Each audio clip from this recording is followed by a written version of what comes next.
Hola mis amigos y bienvenidos a una lección sobre el subjuntivo con las conjunciones. Previously, you've had some background on the basics of the subjuntivo, then the subjuntivo con la emoción, and now we're lighting into the subjunctive with conjunctions. Bien, las conjunciones. Remember everything you've learned so far about subjuntivo, needing que, needing a change of subject, and an expression of emotion, doubt, influence, or negativity. Well, all that's still true. I wasn't lying to you before. But the conjunctions will be a totally new and different use of subjuntivo that's totally separate from what you've learned before. So make sure that in your notes or in your brain, you keep a division between the basics of the subjunctive you've already learned and those three requirements, and now the conjunciones. With the conjunciones, you might not have que, you might not have a change of subject, and you might not really have an expression of emotion, doubt, influence, or negativity. But there are lots of great things about the conjunctions that are very straightforward that I think you'll enjoy. ¿Listos? Vamos a empezar. Well, maybe let's not start yet, because you might still have a question. That lingering question nobody wants to ask. Conjunctions. What are those exactly? Here's all you need to know about conjunctions at this point.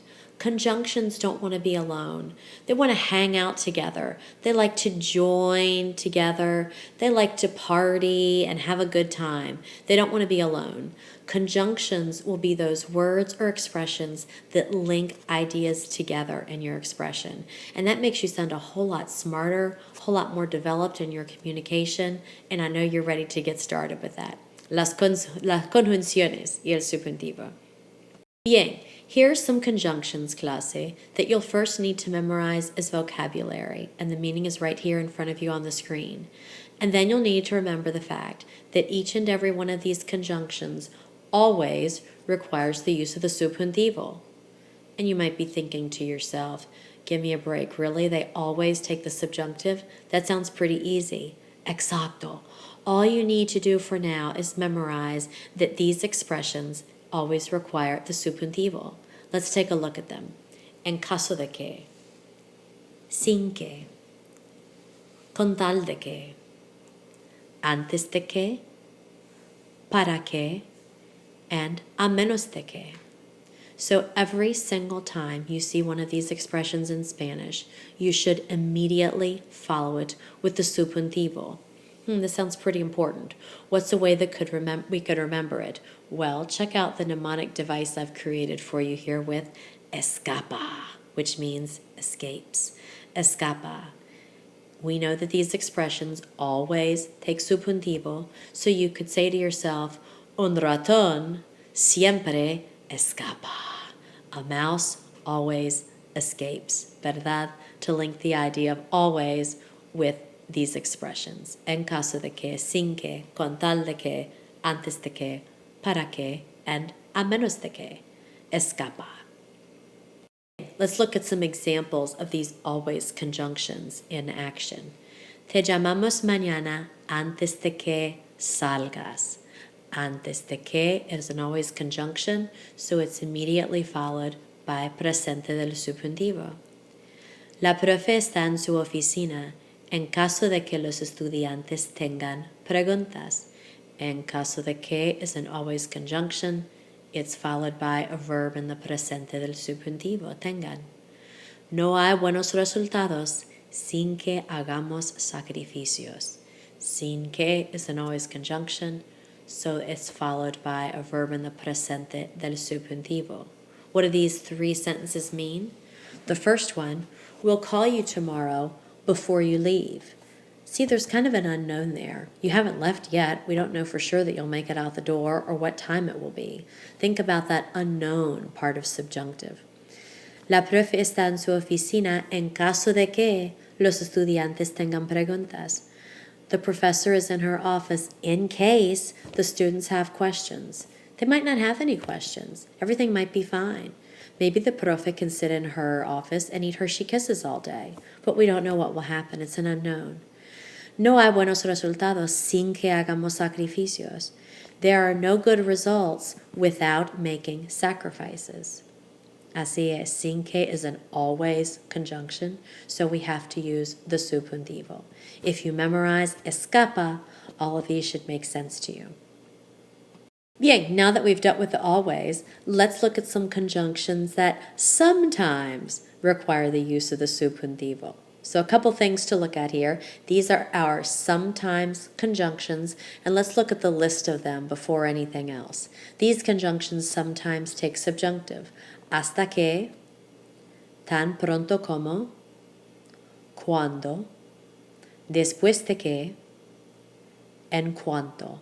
And you'll need to memorize what these mean, and you'll need to memorize that they are the 5 expressions that sometimes require the use of the subjunctive. What can help you memorize them? Okay, amigos, I'll admit this is a stretch, but here's how you can memorize these 5. Sometimes you are happy to see the elephant. I don't know. Maybe it's a little bit of a stretch. Maybe it makes no sense to you. I did not create this mnemonic device. A student of mine did many years ago, and it was at least funny enough to get everybody's attention. So I thought I would share it with you. If you have another way of remembering these 5 conjunctions, please enjoy it and don't hesitate to share it. But sometimes you are happy to see the elephant. These are the 5 expressions that sometimes require the use of the subjuntivo. So you're probably already thinking to yourself, okay, they sometimes require the subjunctive. Then when do they take the subjunctive? Can you please be more specific, Prof. Nelson? No problem. Here's the deal. If your sentence is dealing with a future, unknown kind of outcome, then it requires the subjuntivo. For example, tan pronto como pueda, voy a nadar con las ballenas. As soon as I am able, I am going to swim with the whales. As soon as I am able, this hasn't happened yet. These uses of the subjunctive, to me, it's like they have parentheses hanging over top of the verb. As soon as I am able, whenever that is, whether I'm able next week, in a month, or in 25 years, I am going to swim with those whales. But it's in the future, it's an unknown, it hasn't happened yet, and that's why it takes subjuntivo. Contrast that with this use, with a past event, or a habit, or a known event. That would take indicativo, as in, tan pronto como llegué a las montañas, pude respirar mejor.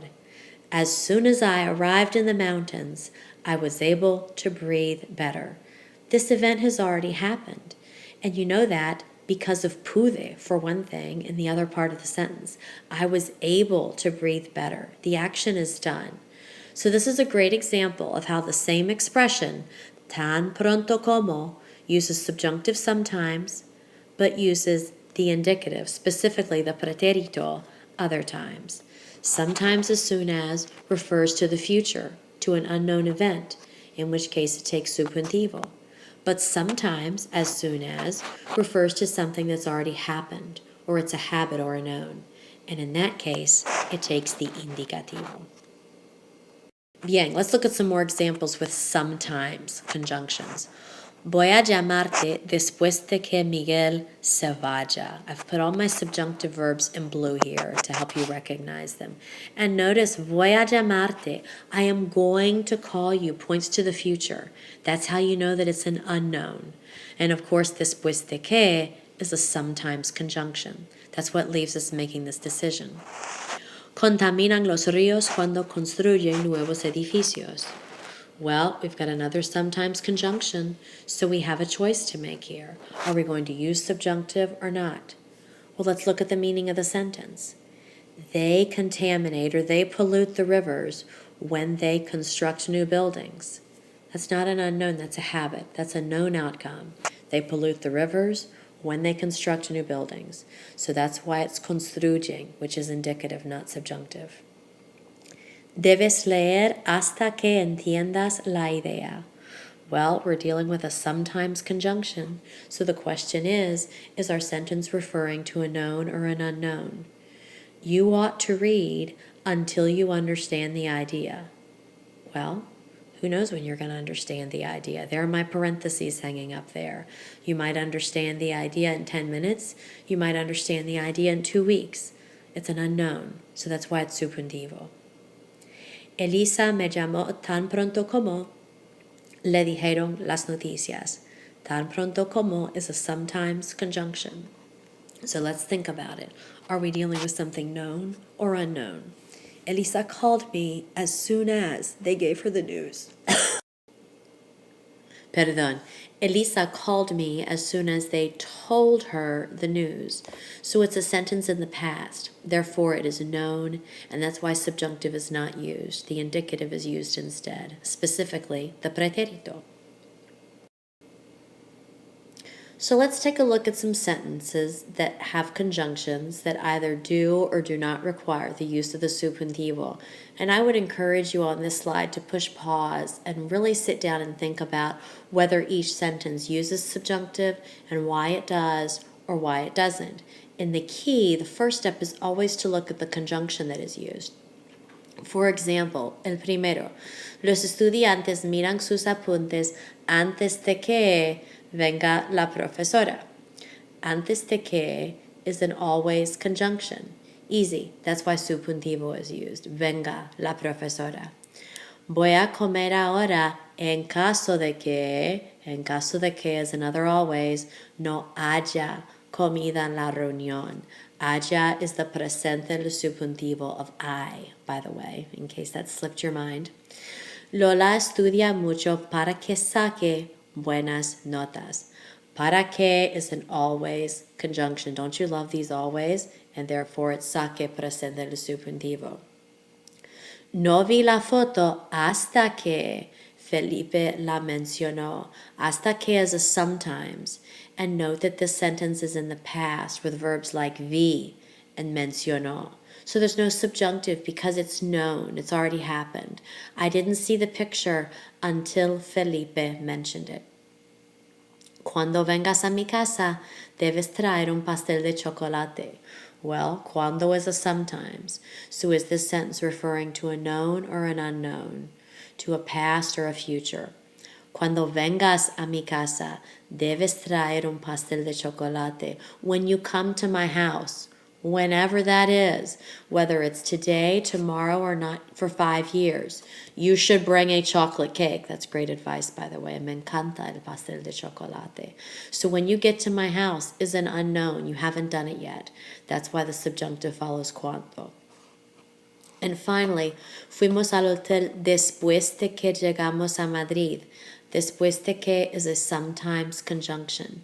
And fuimos is a big clue that we're in the past. We went to the hotel after we arrived in Madrid.